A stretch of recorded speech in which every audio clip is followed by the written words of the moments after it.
untuk kerja khusus kami di mana kami akan menerangkan tentang masyarakat Cina dan kami juga akan mengenalkan pelbagai masakan tradisional Cina dan kami juga memilih 3 sahaja, 3 menu untuk diterang dan 2 menu untuk dimasak dan kami juga akan menunjuk cara memasak menu tersebut juga. Jadi masyarakat Cina akan diterangkan oleh Arfa dan dia juga akan menerangkan bagaimana menu peng bing dihasilkan dan peng bing juga akan dimasak oleh Mariam. Jadi seterusnya Naimi akan menerangkan tentang 2 masakan, 2 menu iaitu dumpling dan juga yisang. Dumpling akan seperti yang saya cakap tadi, hanya 2 menu sahaja yang dipilih untuk dimasak. Jadi kami memilih dumpling untuk dimasak oleh Nabiha. Okay, jadi kami ada 5 orang. Saya, Iman Najihah binti Muhammad Rizwan, Arfa Idina, seterusnya Mariam dan Naimi dan juga Nabiha. Okey, tak nak lama-lama, jom kita tengok macam mana mereka terangkan sejarah dan juga menu dihasil dan memasak juga. Okey, jom.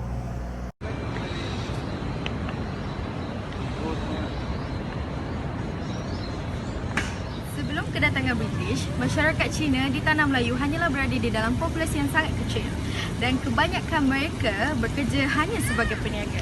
Namun, pada 1786, setelah pengambilan Pulau Pinang oleh British daripada Sultan Kedah serta pengambilan Singapura pada tahun 1819 dari Sultan Johor, dan penumbuhan negeri-negeri selat telah menjadi faktor untuk mendorong masyarakat Cina berhijrah dengan lebih ramai. Dan daripada sini bermulanya titik tolak perubahan berada di Tanah Melayu dengan penambahan populasi daripada populasi bangsa, etnik, budaya dan sebagainya. Dan kini masyarakat Cina telah menjadi antara bilangan bangsa kedua paling besar di Malaysia.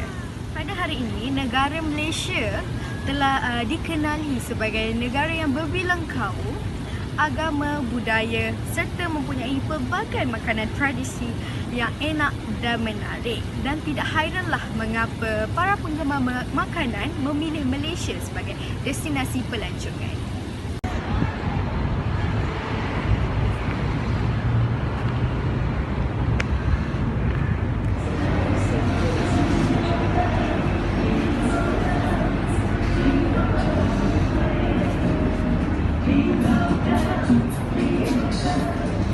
Manisan bagi masyarakat Cina yang telah diperbaharui bentuk dan rasanya.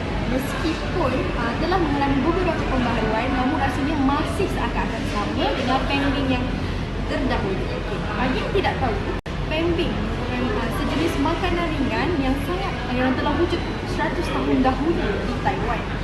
Dan ia mempunyai bentuk yang menggelembung atau membengkak, berlubang di tengah dan sedikit renyah dan dimasak dengan minyak bijan dan gula perak. Dan makanan ini sangat popular di Taiwan kerana ia telah menjadi makanan tonik bagi ibu-ibu yang baru melahirkan anak-anak. Tadi Arfa telah menerangkan mengenai makanan-makanan tradisional. Menarik kan nama peng bing tu? Nak try masak tak? Yuk kita cuba masak. Mari. Hai semua, sekarang ni kita nak masak peng bing. Kita perlukan 2 cawan tepung naik sendiri, gula garam, 2 sudu minyak bijan, 1/2 air suam dan 3/4 air sejuk. Jadi yang pertama sekali, masukkan semua bahan. Masukkan dia, kemudian kita kacau bagi semua bahan ni sebati menjadi kasar. Lepas tu kita gaul dengan air. Gaul bagi dia jadi sebati menjadi satu tepung adunan. Okey, campurkan semua. Okey, kemudian kita tutup dia dan biarkan sebentar. Selepas tu kita buka dan kita gaul-gaul untuk kita uli sebentar bagi pastikan tepung adunan kita lebih sebati. Selepas kita dah tabur tepung, kita uli tepung kita, adunan kita jadi lebih sebati. Lepas tu kita uli-uli dia, kita potong dia kecil-kecil macam ni. Kemudian kita buat bulat-bulat comel-comel macam tu. Kita biarkan dekat dulang sebentar dan rehat. Lepas tu, okey, kita dah rehatkan dia. Sekarang saya guna alat tepung perang. Tepung perang pula. Gula perang sebagai inti, simple kan? Okey, lepas tu kita uli-uli dia. Kita guna cawan, tak apa sebab saya tak jumpa pengguli saya kat mana. Okey, kita isi dia, kita bulat-bulatkan cawan macam tu. Dah siap. Don't judge me, saya tak mahir. Hahaha. Baiklah, sekarang masa yang ditunggu, time untuk bakar. Okey, pastikan oven sudah dipanaskan dulu. Masukkan pingping kita, bakar selama 12 minit dalam suhu 200 Fahrenheit. Okey, tada, dah siap. Ini first try tau. Don't judge me. InsyaAllah kali kedua mesti lagi baik. Selamat mencuba. Bye. Sedap lah Maria masak pemping tadi kan? Sikit. Sekarang tadi kita dah tahu dah macam mana tentang masyarakat Cina. Macam mana nak masak pemping tu juga. Sejarah pun kita bagi tahu juga. Jadi lepas ni kita tengok Naimi dan juga Nabiha. Nabiha akan masak dan Naimi akan menerangkan. Okey, jom.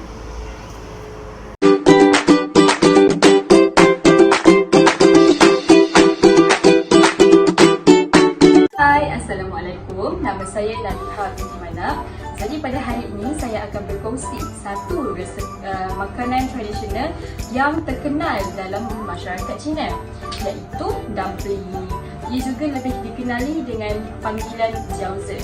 Jadi bahan-bahan yang kita perlukan untuk membuat dumpling seperti di sini, iaitu bahan utama isi ayam yang telah dicincang, kemudian bawang putih, bawang merah telah dicincang, daun sup dan daun bawang yang telah dipotong halus, dan juga lobak merah yang telah dicincang. Kemudian ada Maggi cukup rasa, serbuk lada putih, dan juga garam dan gula, dan juga minyak bijan. Jadi mari kita teruskan. Yang pertama sekali, langkah yang pertama, kita masukkan isi ayam tadi. Ayam. Kemudian kita terus campurkan semua bahan-bahannya. Bawang putih, sedikit bawang merah, daun sup, daun bawang, carrot. Okay, kita gaul sebati dahulu. Dan terakhir sekali, untuk membuat dia lagi sedap, kita masukkan minyak bijan. Setelah menggaul semua bahan basah tadi, kita masukkan bahan-bahan yang kering pula. Jadi kita masukkan garam, gula, Maggi cukup rasa, dan juga serbuk lada putih. Masukkan je semua. Kemudian teruskan gaul hinggalah sebati. Okay, selepas selesai menggaul sehingga sebati, kita perlu perak selama 10 minit. Baiklah, pada sekarang kita akan membuat kulit dumpling secara tradisional dengan menguli tepung sendiri. Kebiasaannya masyarakat kini akan membeli terus kulit dumpling itu di pasaran dia. Itu moden. Sekarang kita akan membuat secara tradisional. Jadi marilah kita mulakan. Ini bahan-bahannya. Memerlukan 1 cawan tepung ubi, 2 cawan tepung gandum biasa, dan 1 mangkuk air, dan juga garam secukup rasa. Baiklah, masukkan tepung gandum ke dalam, tepung ubi, garam. Masukkan air ni sedikit demi sedikit, takut dia macam terlembik ke terkeras ke, so kita slow-slow je. Okay, jangan risau, saya sudah basuh tangan. Kita uli. Okay, siap.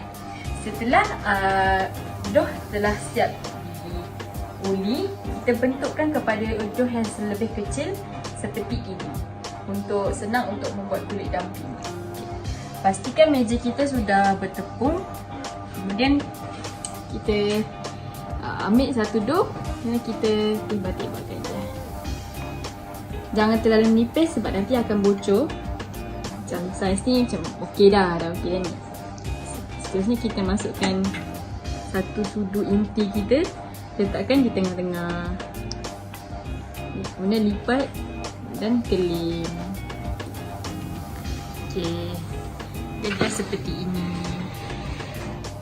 Dah siap. Dah, yang ni kita dah boleh kukus selama 10 minit. Sekarang kita akan membuat sup dumpling. Okay, mula-mula sekali kita akan didihkan air, 1 mangkuk air. Kemudian kita masukkan bahan-bahan, halia, bawang putih dan cincang, Maggi cukup rasa, sebut ladih putih, garam dan gula secukup rasa, dan masukkan semua sekali. Masukkan semua sekali, kemudian kita kacau. Okey, beginilah bentuk dia selepas siap dikukus. Jadi kita boleh terus menghidangkannya. Okey, sekarang kita dah siap pun membuat dumpling. Mari kita tengok sini. Kita ada 2 cara nak makan. Kita boleh makan dengan sup ni, ataupun kita boleh makan begitu sahaja. So sekarang ni saya rasa macam nak makan dengan sup. So kita rasa sup dulu sedap. Cukup rasa pedas-pedas sikit. Kita rasa dia punya dumpling ni pula.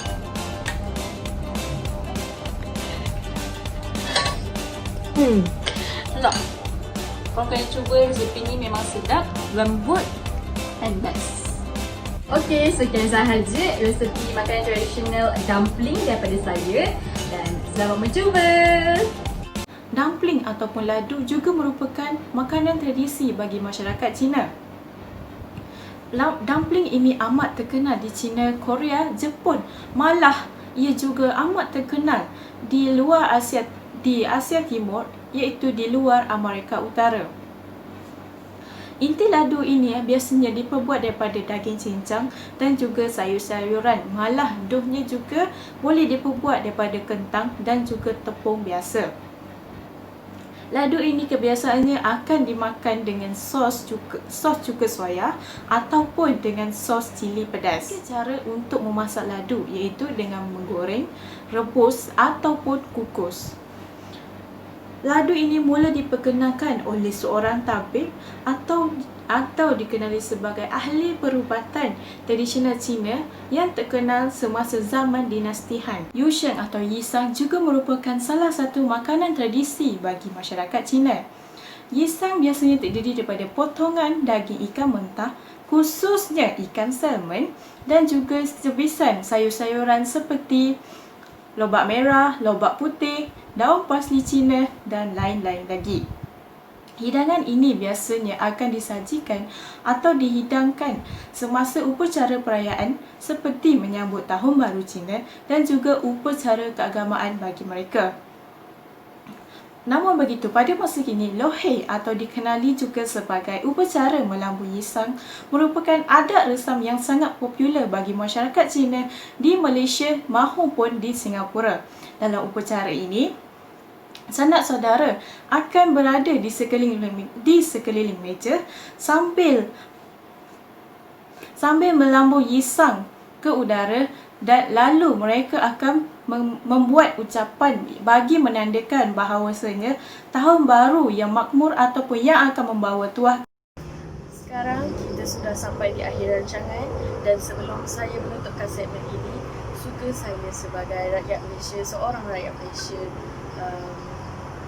kita wajarlah sentiasa berbangga dengan tradisi dan juga kepelbagaian yang dimiliki, saling hormat di antara satu sama lain, dan juga mengekalkan tradisi ini kerana ia merupakan harta warisan yang sangat bernilai,